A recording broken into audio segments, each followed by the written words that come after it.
LeapSheep Startup Builder Live Q&A. This is the place for startup founders to ask burning questions that are keeping you up at night and learn from our guest founders and startup support experts. And of course, LeapSheep's own startup building experts who have worked with hundreds of founders and their teams over more than a decade. Welcome, I'm your host today, Kirk Drade, and I'm the CEO and co-founder at LeapSheep. At LeapSheep, we're on a mission to flip the 95% startup failure rate by making expert and personalized startup building guidance accessible and affordable for all founders globally. Welcome to our founders who have joined us live. It's fabulous to have you here. This show is all about supporting you to get from idea to build a business model hypothesis that can get the product market fit on paper and then validate that it actually can in the real world before scaling up safely and avoiding that 95% failure rate. Thank you to founders who have sent questions in. And if you're joining us live, please drop questions into the comment section of YouTube or LinkedIn, and we'll prioritize those during the show. Today, I'm absolutely delighted to be joined by Peter Petroulas. Peter is the founder and CEO of WizButler, a technology startup transforming how restaurants manage bookings and customer experiences. With a background in hospitality and a passion for solving real-world problems through technology, Peter created WizButler to help venues operate more efficiently and deliver exceptional service. The WizButler platform automates reservations, improves guest communication, and equips restaurants with powerful tools to personalize the dining experience. Since launching, WizButler has grown steadily and is now used by venues across Australia, delivering impressive revenue and profit uplift. Peter, it's fabulous to have you here. Thank you. Glad to be here. Let's jump straight in and dig into a bit of your background, because you're one of these great categories of founders that has deep experience in the industry that you're now building a product for. So you're a former or reforming restaurant owner. Is that right? That's correct. I think there's quite a few founders that's sort of similar to me that actually experienced a problem, believed in that problem, seen that solving that problem would help other people, and I guess and yourself in the process, and then you head down that path. It's a great way to have a passion for a problem, isn't it? Which is what we say to startup founders: get passionate about the problem, not solution, and you'll probably be on pretty good footing. Yep. I guess with my background, I spent 18 years as the owner-operator of 15 different restaurants, cafes and bars, all in the same building, all at the same time. Oh, wow. So therefore I had the benefit of one day eating French food, the next day Italian food, the next day Spanish food. It was a great lifestyle. How are you so thin? So that was a process we went through. So over that period, I seen booking systems being introduced into restaurants, loyalty systems, QR code ordering systems, changes to POS systems. So I'd sort of been through that whole experience of systems coming in and being given to restaurants. Yeah, it's a pretty interesting thing that you've sort of educated me on since we've been working together about just how much technology is coming to the restaurant space, which has been probably a great benefit for customers, but not always for the restaurant owners, has it? Look, I'll go a step back, and I'm not even sure it's been great for the customers. Because if we just go to a booking system, when a booking system is there, in theory it's great because now a customer can book a restaurant table 24/7. But when you look at the system itself, it can easily tell the customer the restaurant is full when it's only 60% full. So the customer's sort of been turned away from going to their favourite restaurant because they've got a message it was completely full when it was only 60% full. So the customer didn't succeed. And then when you come back to the restaurant, well, he just lost revenue because, the booking wasn't taken. It sounds like a classic case that happens in technology if we're over-automating. I remember, Elon Musk talked about his vision for Tesla was like automate everything, and 12 or 18 months or 2 years after that, he's like, I over-automated. I was too optimistic and I tried to automate too much. And I feel like that's kind of the story that you're saying here is we've kind of over-automated and we've actually ended up with a worse customer experience.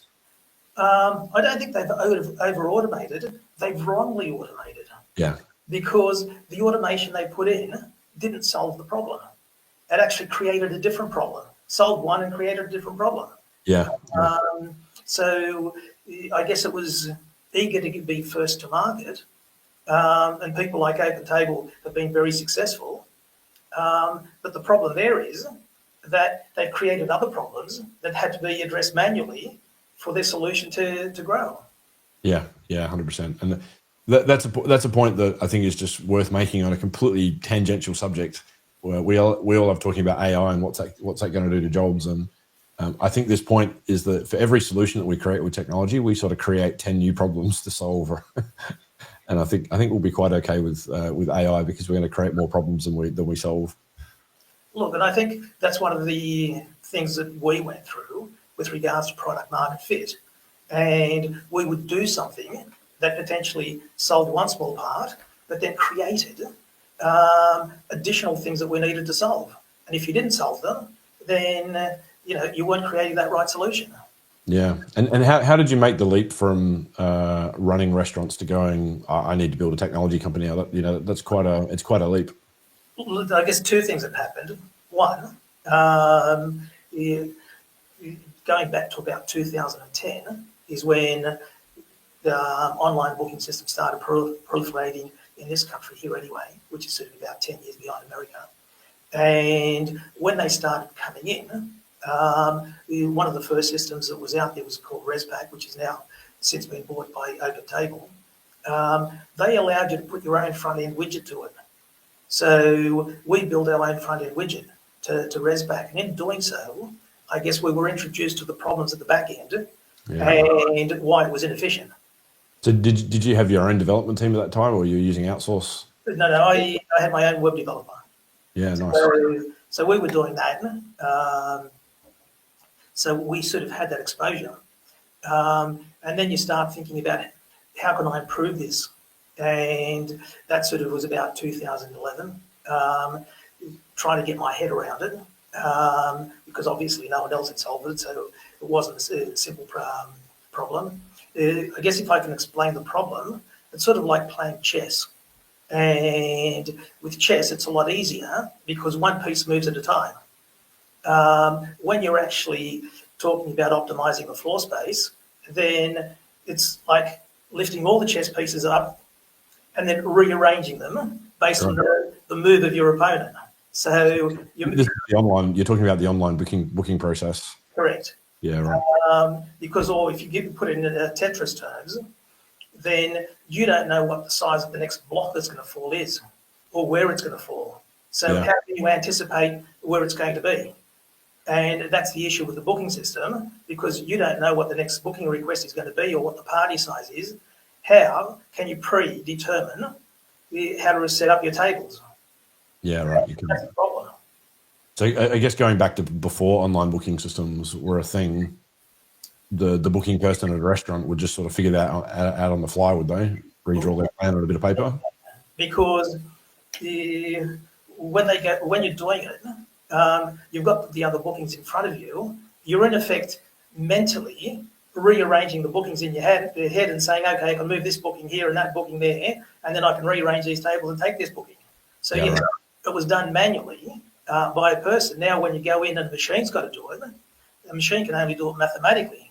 And because it's mathematically, it's got to look at every single permutation.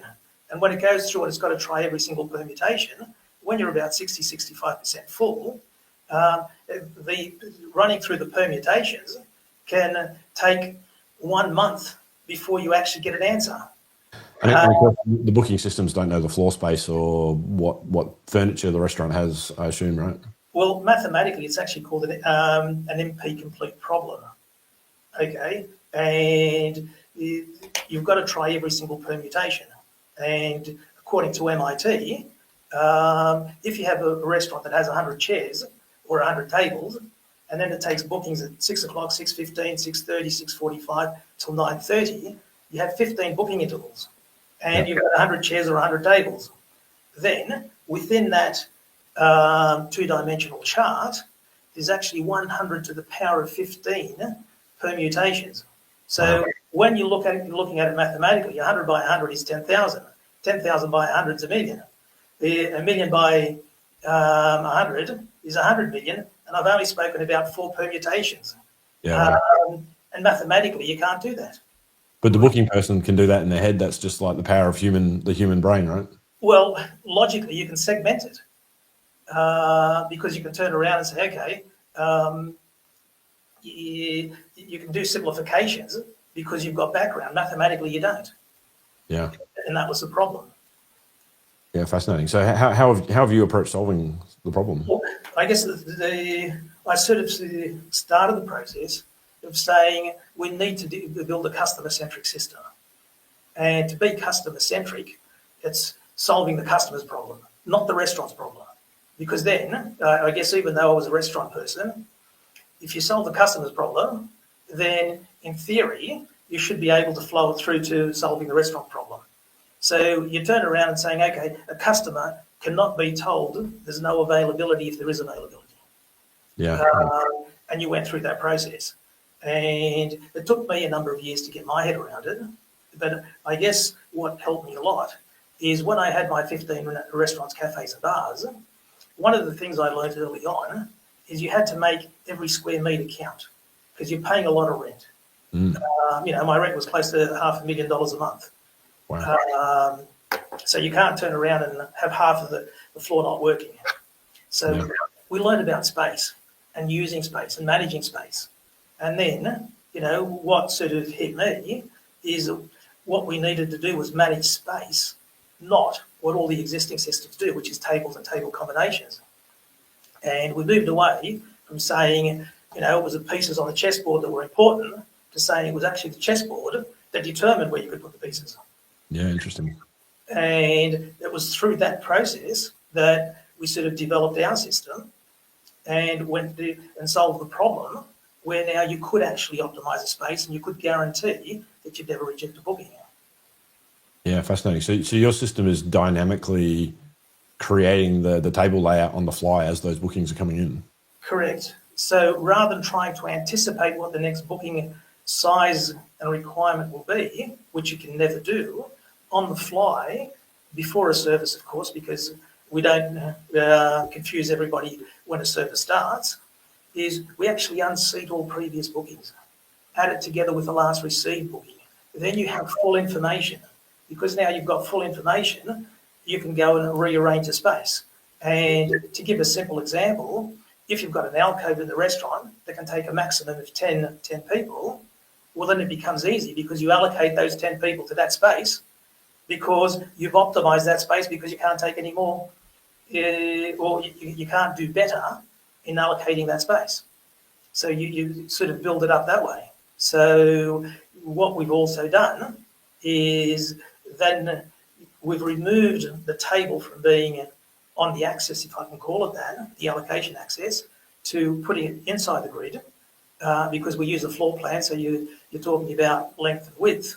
Once the table is inside the grid, now you can rearrange the grid, the position of that table within the grid and give it the different coordinates. And by doing that, now you can rearrange tables, add tables, remove tables on the fly each time you get a new booking request. So the staff must be going to your system to know how to configure the restaurant when it's time for that dining period. Yep, we recommend they go there half an hour or 15 minutes before. Yeah. They can see the dynamically drawn floor plan on the screen. Then they know where to set up the dining tables. They can do that, start their service, and everything's straightforward.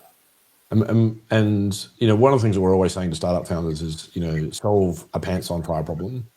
So how big an issue is this for restaurant owners? What's the pants on fire problem here? You talked about space management, and I'm not a restaurant owner, so just break it down for me in simple terms. What does it mean? I guess if I can use a case study, one of our customers sort of came to us.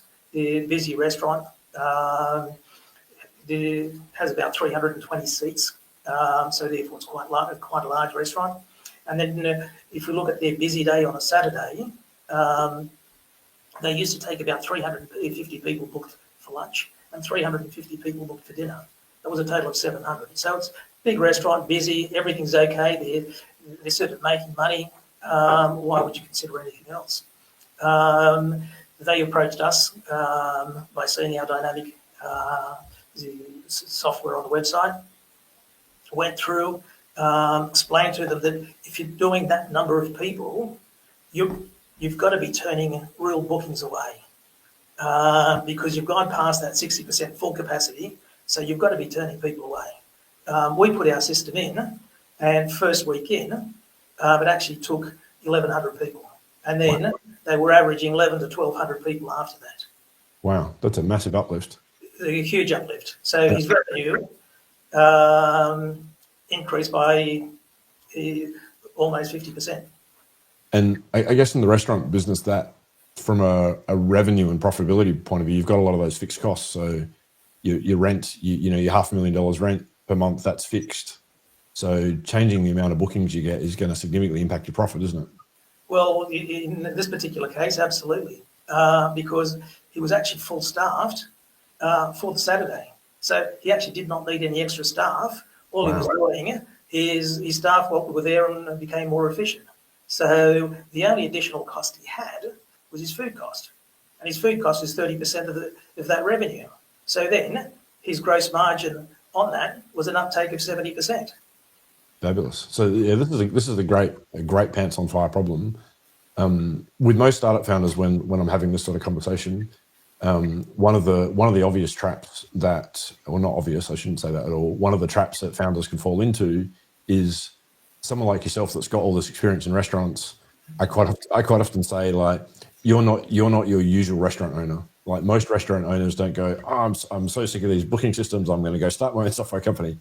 Right? Most restaurant owners just don't think like that. So the question is the rest of the market thinking that this is a problem? Even though it is a problem, is it painful enough that they want to do something about it? How did you validate that, or didn't you? Did you sort of skip that piece? Tell us a little bit about that phase. Look, I ended up skipping a few phases, rightly or wrongly, and I think a lot of founders probably fall into the same trap, is you think you understand a problem intimately enough. You think you understand what its impact is to you, so therefore you have your validation. Yeah. Whether that's correct or incorrect. We've all done it. We all start there.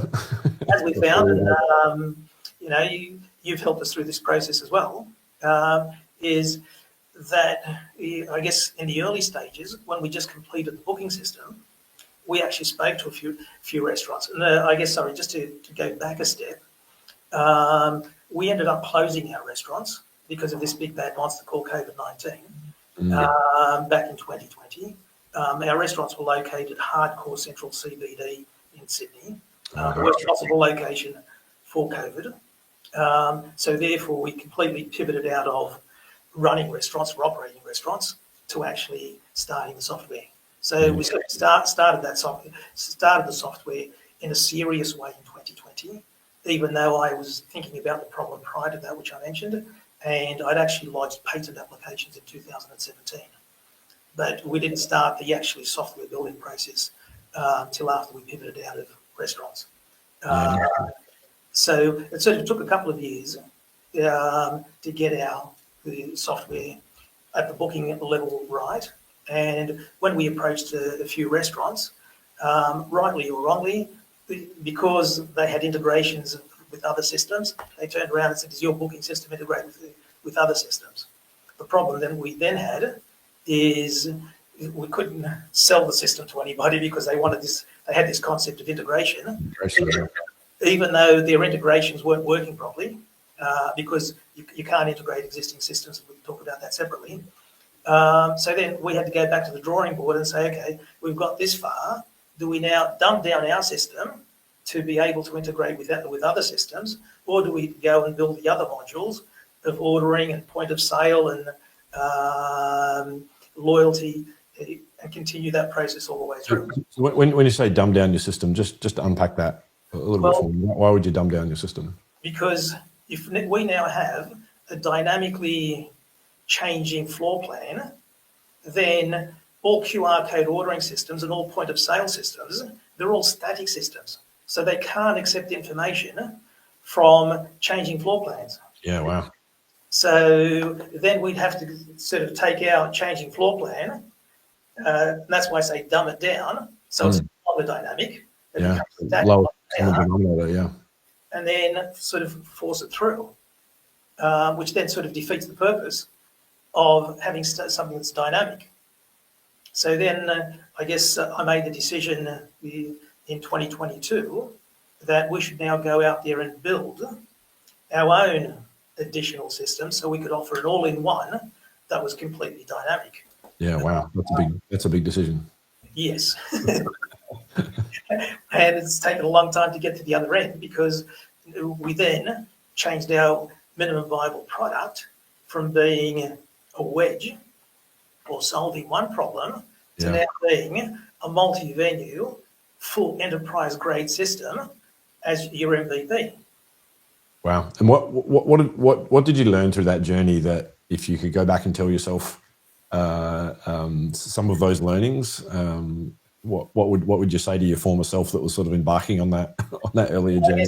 guess, through the benefit of discussions with you, through the benefit of, I guess, our own experience, go out there and get some funding first. Go out and see if you can get a better understanding of product market fit, what the market requires before you go down this path. So then you've got greater vision and greater clarity of what your end outcome is. I guess in our case, we sort of thought our end outcome was the booking system. And then as soon as we created that booking system, then we realised that no one wanted it unless it had integration, albeit the integrations that they were using were useless anyway. Yeah, yeah. Yeah, fascinating. So you've kind of ended up in a bit of a position that a lot of founders find ourselves in. I've certainly been there, which is almost the build it and they will come kind of scenario, isn't it? It's like you've built this amazing system. I guess the good news about your particular situation is you've built a system that is replacing established functionality. So you're not building something brand new that no one has ever used before in its entirety. Like, for example, if you think about a system like, I don't know, YouTube is the obvious one that comes to mind. That was a completely new system that hadn't existed in that form before. And if you sort of build it and they don't come, then it's probably sunk cost and you have to go home and do something else. But at least you're fortunate enough that you're in a position where people are buying point of sale systems all the time. They're buying booking systems all the time. They're buying function systems and email marketing systems and so on and so forth. And so now you've built this fully integrated system with radically better functionality. You've just got to do a better job at marketing and sales. Yes, and I think what also helps us as well is the benefit that the customer will get out of it. And I guess I see the benefit both from a diner's perspective and from a restaurant's perspective, because it sort of brings you into the two aspects of personalisation with regards to the diner and automation and the elimination of repetitive tasks for the restaurant. So yes, you're 100% right. We didn't go into, an environment which was completely new. We went into an established environment, and those challenges are obviously quite different because now we're competing in a saturated marketplace, and it's a matter of trying to get our message across when there is so much noise. Yeah, yeah. But yeah, fabulous. I mean, having looked at your system and know what you've got, I think the innovation that you've got there and the solving a real pants on fire problem, that's certainly a very strong footing for any business. And this is, one of the first questions that we ask any startup founder is, what's that pants on fire problem? And sometimes that answer is a little bit shaky or not even there at all. But in your case, it's absolutely there. There's a real pants on fire problem there, and you've already solved the technical challenges. So you've got through a couple of those major hurdles, and now a lot of it is about improving your understanding of who are the best first customers. And I think this is one of the challenges that we all have when we're building our startup is we've got this vision to take over the world and sell to potentially thousands or millions of customers. But the question that you need to ask yourself is, who is the best first set of customers to go after, and what do they look like? And that's still a process that I assume you're going through right now. Look, we're going through that together, and I certainly appreciate your help with it. And yes, it's looking at that product that we've built and saying who will get the most benefit out of it, and then you sort of bring it down and say, okay, to get the most benefit out of it, it's got to be a medium-sized restaurant, so at least 100 seats. It's got to be a restaurant that is predominantly dine-in rather than take away, so you can have the benefit of that space management. and the personalisation within the space. And then you sort of keep going through that exercise as we have done. So we've got a very clear understanding of who we think our target your ideal customer profile is. Yeah, we've done some great work together on that, and I think this is again another trap that I see a lot of founders make. I'd love to get any comments if you'd be willing to share. A lot of founders think, well, now that I've got a great product, I know that there's a real problem out there. I know that I've got a great product. Well, it's just a marketing problem. I can just hire a marketing agency and they can solve the problem for me. But in startup land, that's not necessarily true, because you don't only just have a replacement for a point of sale system or a replacement for a booking system. You've actually got a system it's a new product category, really. The product that you built is actually created I think in Steve Blank terms, we'd call it I forget the term that he uses, but it's like GoPro is an example of that. It's not an entirely new product, but it's a new product category within a product, and you've created that. So the established, marketing wisdom about how you would promote a point of sale system or a booking system, you can't draw on any of those lessons or any of those assumptions. And most of the established marketing world out there that's helping businesses are using that knowledge that they've got about the existing industry, and they don't necessarily understand the process that you were just talking about to go through to figure out, well, who is the ideal customer. Can you talk about your experience in some of the the missteps in marketing and some of the challenges that founders have and you've had in marketing? Look, as we've previously spoken through our workshops, with our system, I've got two core inventions or two core patents. And by definition, in theory, if you have a patent, it's something new that no one's ever done before. Because no one's ever done it before, when you go and actually talk to a restaurant owner or a restaurant manager, you're talking to them about something that obviously they haven't thought about. Or even if they've thought about it, they haven't thought it was possible. So it is breaking new ground, and you've got to find a way to communicate it to them in very simple terms that they understand. So yes, I agree, it's a new category, it's a new approach, and then there's certain things they've got to change. Now, to give a silly example, training needs to go along with it. It doesn't have to be difficult training, but it's still training. To give you two examples of problems that we got called in from customers yesterday. We take people through their training, we go through all of that, but people have habits because, this is what they've been doing for the last 20 years. Yeah. And all of a sudden you've told them to change it. With our booking system, because we manage the space, we need to know exactly what's going on. So if it's a party size of 9 people that's just walked in, then you've got to put them on 9 chairs. You can't put them on 6 chairs, right? Because it doesn't work that way. So if you really want to put them on 6 chairs, then there's an extra button that you need to put in there to press to say, override it, I don't care. Yeah. And the manager's calling us yesterday saying your systems can't allocate because I can't put these people on that table.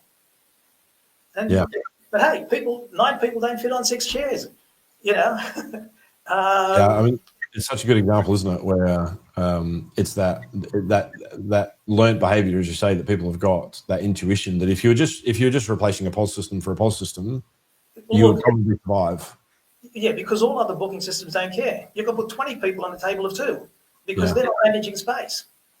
In our case, because we are, then if you want to do that, you've got to hit an extra button that says, override it, I don't care. Yeah.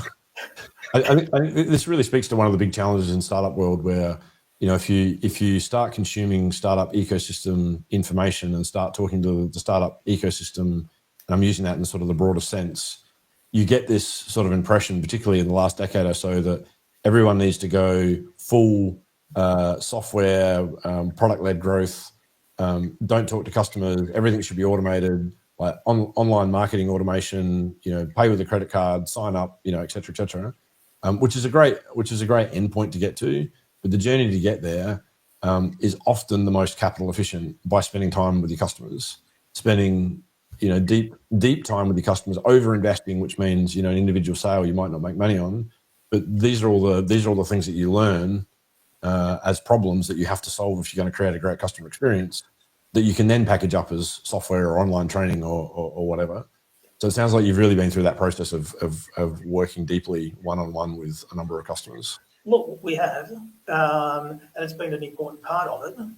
And I guess the biggest thing that's sort of coming out is that we've got to find a way of getting people to be able to continuously think different, at least for that initial phase, and then hopefully become second knowledge to them, and then it becomes okay. But you've got that problem where someone has an issue like the one I've just said, and then all of a sudden, hey, this system's no good, let's throw it out. Yeah. And you've achieved nothing. And what have you learned about that sales process and the fact that you've not only got one person that you're talking to, you're not just talking to an owner, you're not just talking to the bookings person, there's more than one person involved in a sale, isn't there? There is.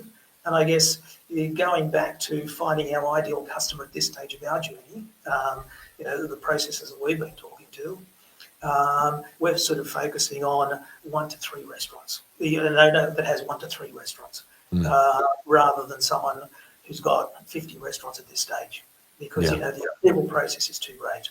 Because, you've got to talk to the owner. If it's a single owner, then he refers you to his operations manager. Operations manager refers you to the reservation staff member, and you sort of go through this process. But even if you sort of do, which takes sort of too long and too many people involved, it's too complicated, there's too many systems that they've got to consider. But if you're sort of taking an owner that's got 1 to 3 venues, then you still have certain issues as well. Because the owner would sort of see it, everything makes sense, says, let's go ahead. Then, where does the restaurant manager or the reservations person have a vested interest in this journey? I mean, if you're talking about the reservations person, we've completely automated and optimized reservations, in which case you don't need a reservation person. Yeah, so right. If you go and talk to that person, then you know what the answer is, no. I mean, if you talk to the owner, then the owner would turn around and say, okay, I can use that reservation person elsewhere more productively and I'll get more value out of it. So he sees the problem totally differently, Or if you're talking to an operations manager or a general manager of a restaurant, again, he sort of looks at it and says, okay, I've got to go through this hurdle of changing a system and learning a new one and training my staff. What's the benefit in it for me?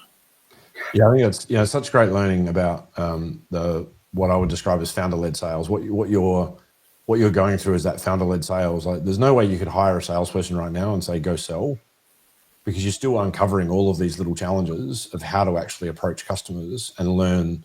As you just said, the bookings person, you might be taking away their job, but if you approach that in the right way, that can end up being a great thing for the restaurant and maybe even for that bookings person that can get repurposed into some more interesting work. Look, absolutely, because then they can sort of be upgraded to do more interesting work, as you said, as to just answer the telephone, or just rearranging bookings on a screen, trying to optimize them after the event. If you're talking about the operations manager, it's then turning around and saying, okay, what are their pain points? Their pain points are the changeover, the training. So then you say, well, these are the ways we can help you through that process. Yeah, so it's not just about the software, is it? It's about correct leading up to it. Yeah, that's fabulous. So just wanted to do a quick shout out to Jeff Denning that's online. It's great to have you with us, Jeff. You've been a long supporter, and thanks for the kind comments about the common threads that we're talking about here. Jeff saying that a lot of the founders that we have on are talking about the same things, and this idea of founder-led sales is one of those really common threads. And the experiences you're sharing is another great case study on how to go through that process that you need to go through as a founder, so you can codify how to sell for your specific industry and for your specific product. And once you package that up, then you can maybe think about hiring a professional salesperson. Yep. Sorry, I think I cut you off there, Peter. Were you going to make another point? No. Look, I think you're 100% correct. You've got to go through that process. Yeah. it's the founder-led sales, but it's also the founder-led marketing as well. I mean, as you're finding that, the typical kind of advertising-driven approaches for established product categories that work don't necessarily work for, building a completely new product category like you are. Have you got any thoughts or comments or ahas or lessons that you can share with founders that might be going through this or thinking about going through this? Because some of those marketing agencies are pretty compelling. It's like, just pay us this much money and we'll shower you with more leads and customers than you know what to do with. Yeah, look, I mean, we've all had those promises. The thing is that how do you manage a process that you're remote from? How do you understand a process that you're remote from? And unless you go in there and get your hands dirty, if I could call it that, by learning firsthand and understanding what the issues are, then you're sort of in fool's paradise. I've had many, because I also operate out of a startup hub. There's other founders here that have gone out and on quite a few occasions have got very expensive salespeople on board.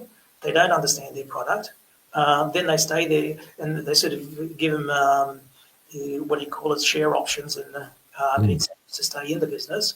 And then in 6 months' time, all of them have then had to turn around and try to dislodge these agreements they put in place because the salespeople didn't understand the product, or the salespeople came from a different environment and didn't understand the customer.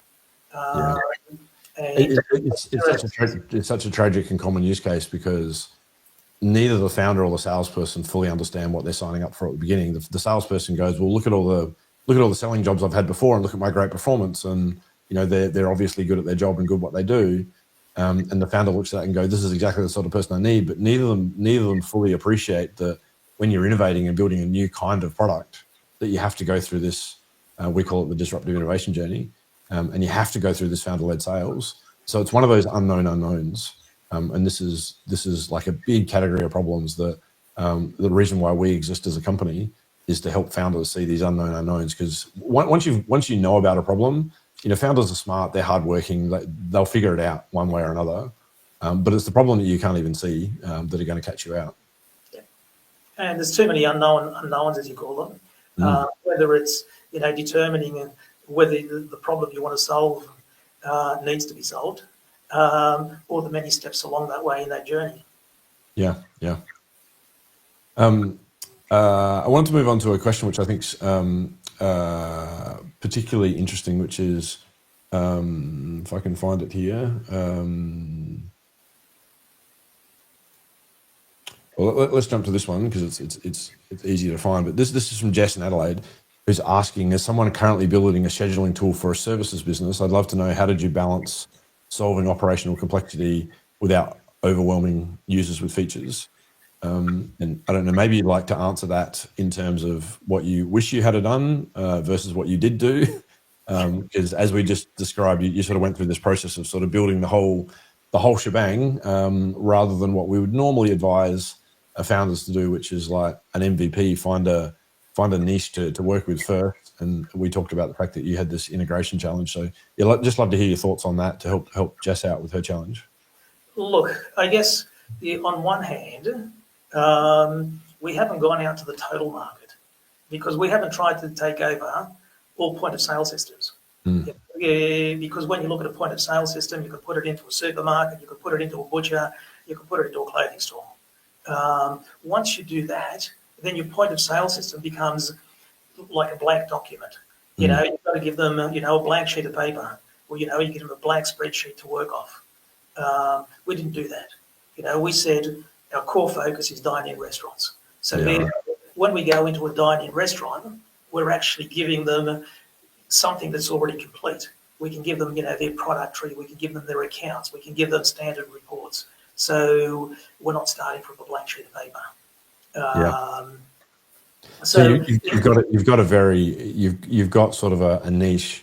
I mean, to bring this to life, one of the features that I know you've described to me before, which I thought was particularly interesting, is if you've got a function in a restaurant, that function often has its own price list, doesn't it? Can you maybe talk about that use case? Because I think that's a pretty interesting use case where it builds on what you're describing. You've built a point of sale system that's very specific for dining restaurants. Look, I guess what we've tried to do with whenever we looked at features, the first thing we looked at is we've got a customer-centric system. So firstly, does the customer want it? And the customer being the diner. If the customer doesn't want it or the diner doesn't want it, then that's already scratched. If the customer then does want it, then you turn around and say, okay, how can we now do it in a way that's logically and operationally sensible for a restaurant? So we always go back to our initial point about being customer-centric. So when you sort of come to functions and events, now, technically every restaurant is quite happy to take large bookings, whether they be for a number of tables, a whole area, or the whole restaurant. So technically every restaurant is a function centre. So when you go through it and you say, okay, the customer wants to have their birthday party or wants to have a graduation or wants to have a catch-up with friends, then they've got a need. So we understand that, we're customer-centric, we do that. Then from a restaurant's perspective, because there could be 40 people, if the 40 people don't show up, then they've just blown their revenue for the whole night if it's a small restaurant. So they need security up front. So therefore, they would potentially have a different menu where it's, in most cases, restaurants have small kitchens because they need to keep space for the dining room. So they can't really mass produce 40 meals to order. So you go on a set menu or a reduced menu. So then you've got to do that. Then you sort of got to send them a proposal. Then they've got to accept it. Then it becomes a contract. Then you've got to send them an invoice for prepayment to make sure that they're going to come. So it's a completely different process. But the reality is it needs to be tied back to your floor plan and interact with your other bookings if there's other bookings as well. So then we sort of go through and expanded that to bring it into the system. But we only did that because of our customer-centric approach, saying that the customer needed it and then doing it in a way that was efficient operationally. Yeah, I think that you said that quite a few times during your answer there about being customer-centric. And I think that is the takeaway for Jess and anyone else is, start with the customer.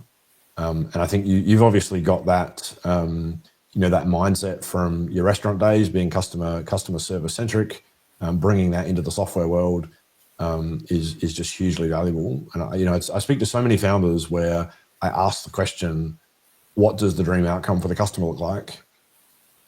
And it's a blank stare. They've thought about the technology and they've thought about the product, but it's really clear from your descriptions that you deeply understand not only the customer that you're selling to, your economic buyer, but you also understand the diner, which we refer to as the ultimate end user or your customer's customer. And that mindset and that approach and the culture that you're building in the company is absolute gold.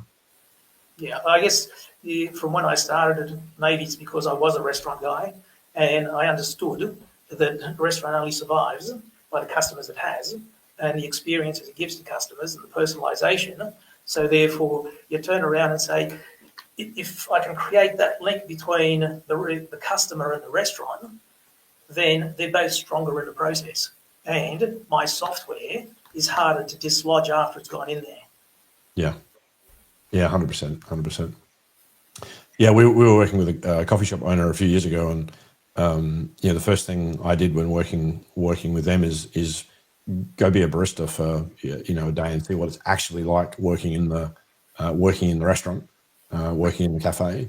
You get such a great appreciation. I think that's the answer to Jess's question. Moving on to David from Melbourne. I've been debating whether to build a niche tool or go broader. Did you feel pressure to expand outside of hospitality, and how did you stay focused? I think you've kind of answered that, but do you want to give David a bit of a summary? Well, see, hospitality is very wide because, whether you're talking about McDonald's, whether you're talking about, KFC, whether you're talking about, a three-hat restaurant. Food truck. Or a food truck, in theory, hospitality, could also be hotels.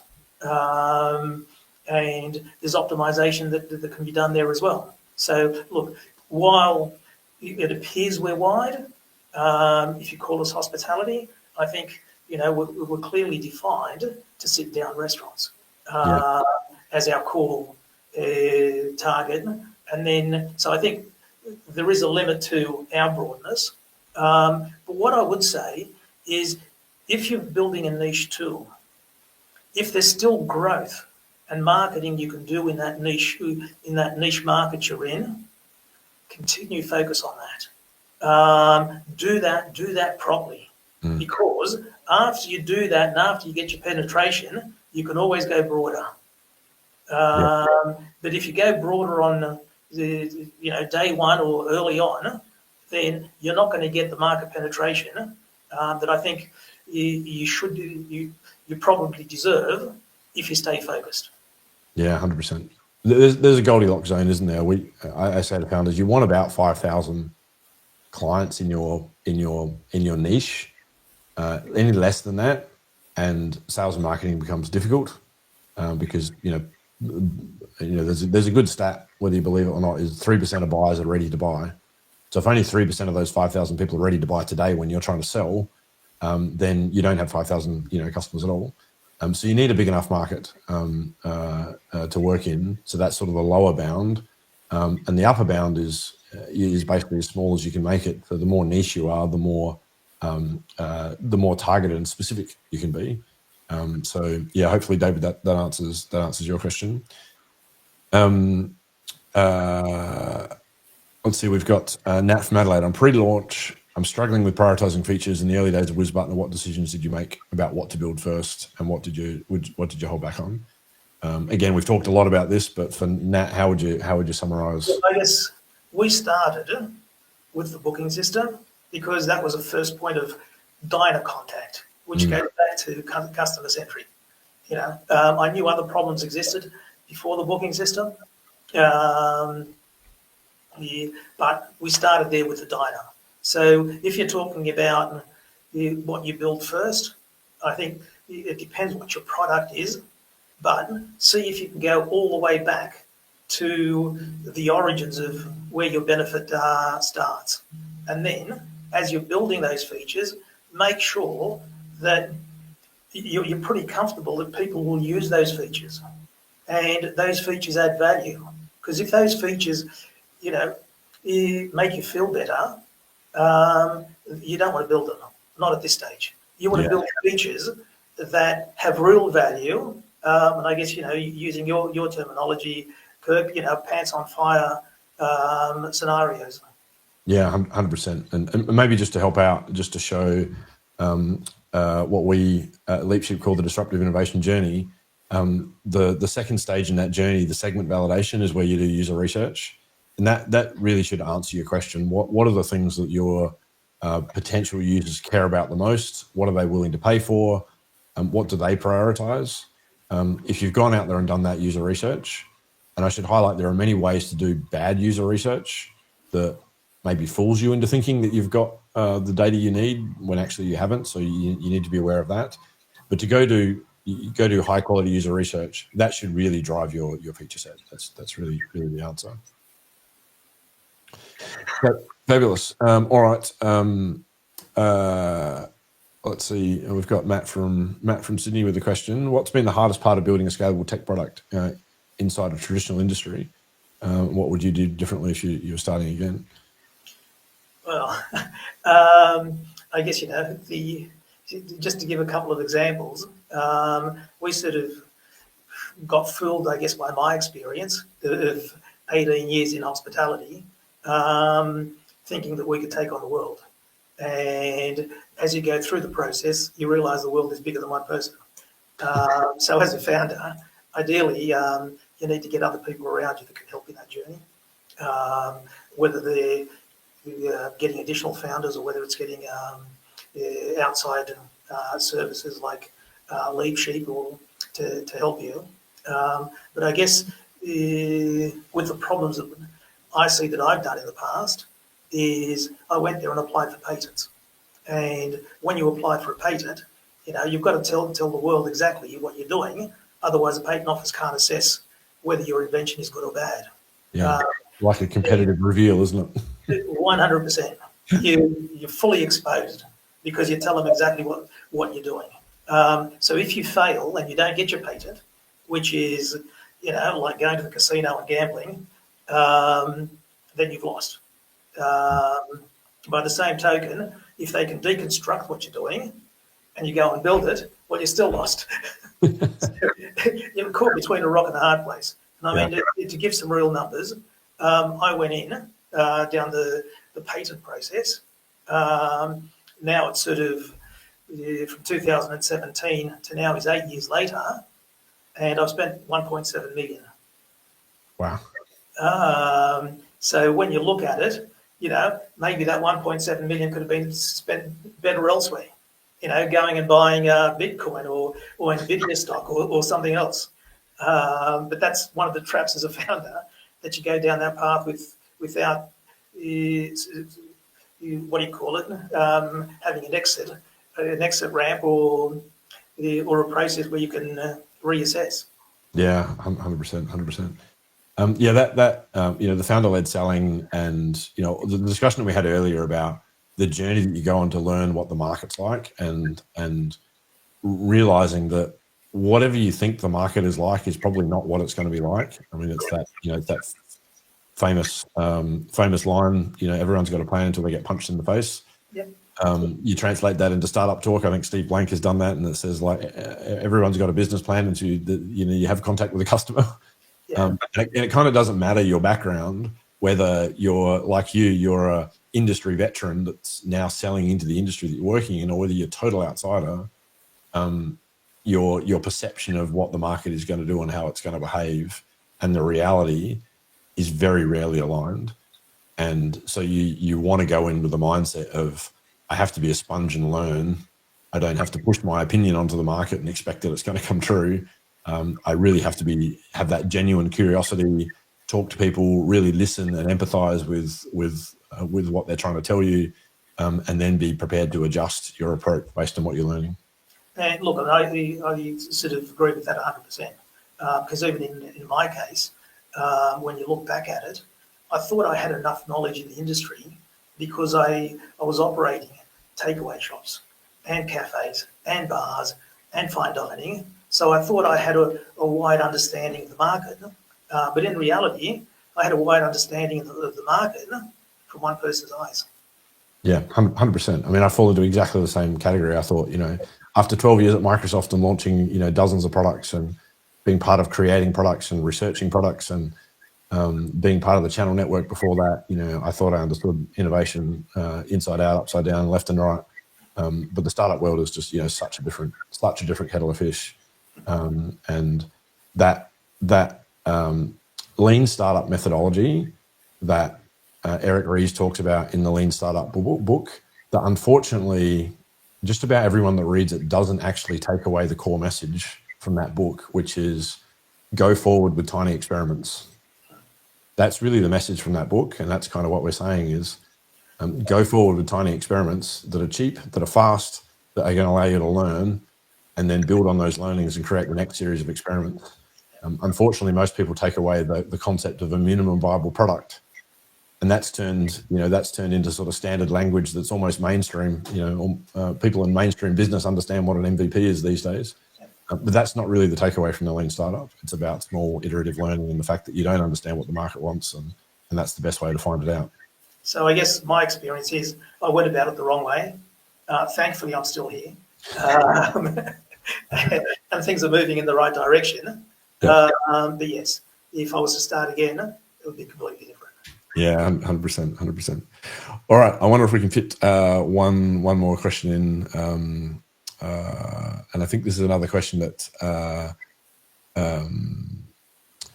you've sort of partially answered already, but this is from Ali in Adelaide. We're working on a SaaS platform for tradies, and adoption's been slow. How did you get buy-in from busy hospitality staff who might not be tech savvy? And what did you learn about product onboarding? How have you found that talking to either bookings people or managers about what is a fairly tech savvy product, and as you said before, it's a business process that they might not be thinking about, How are you finding that? Well, what I've learned is you don't talk tech. They're not interested in tech. Don't even, start the conversation with tech. So therefore, you don't have to worry about whether they're tech savvy or not. Great answer. I love it. All you've got to do is see if you can understand the problem they've got and talk to them about the problem they've got, and get buy-in to the fact that they have a problem. Once you have that, then you can show them how easy your no-brainer offer and your solution is. Brilliant. Couldn't have said it better myself, Peter. That's awesome. Look, we're running out of time, but it's been a fabulous conversation. Thank you so much for being on the show. I've learned a lot as always. I hope the founders that have joined have learned a lot. I wish you all the best going forward. You've got a fabulous product. Now, if you've got any, or if we've got any restaurant owners that are listening, or any founders that know any restaurant owners, easy to contact Peter. There's a QR code there. Peter's also, you can find him on LinkedIn or at WizButler.com, and you offer a simple discovery call just to connect and have a chat to see whether the sort of problems that you solve might be appropriate for a restaurant owner. So that's a great place to start. Anything you want to add to that, Peter? Look, appreciate your time. Thank you for the opportunity of, sharing my journey. If I've helped somebody, I greatly appreciate it. Happy to connect with anyone who wants to talk about restaurant or the restaurant space or the challenges as a founder, and we can take it from there. Again, thanks for your time, Kirk. Awesome. Thanks so much, Peter. Well, the next show is going to be another great one on the 8th of August. We've got Margot Bartholomew-Carl from Ardant Advantage. Ardant Advantage is tackling one of Australia's most urgent healthcare bottlenecks by using technology to radically improve access to allied health services. If you're curious about how a startup can solve a high-stakes real-world problem, or want to ask your own questions about the founder journey, this is a session you won't want to miss. Margot is fabulous and is really embodying a lot of the things that we've talked about today about how to approach innovation and how to use those small experiments to validate the market and the problem and how to go to market and do that founder-led selling. You can use those QR codes there to book for the session, and you can also use the second QR code there to send in a question ahead of the show if you'd like Margot to answer a question, or if you'd like me to ask a question about startups. And then, of course, finally, if you're a founder and you're looking for more clarity and less frustration on your startup building journey, at LeapSheep, we do something called a Startup Builder Strategy Session. This is guaranteed the best 2 hours that you can spend of your time, where we'll teach you exactly a crystal clear framework for how to avoid startup failure, and specifically for your particular startup and your particular situation, how to build a plan to use your time and capital as best you possibly can. There's a link at the top to build that, to book that strategy session. If you don't feel you're ready for that, you can also book a clarity call with me, and I'd love to chat. I always love to chat to founders. I speak to a dozen or more founders every week to figure out what's working and what's not as the startup market continues to evolve and technology continues to evolve. So that's a wrap for this week. Thanks again, Peter, and we'll see everyone on the 8th. Thank you.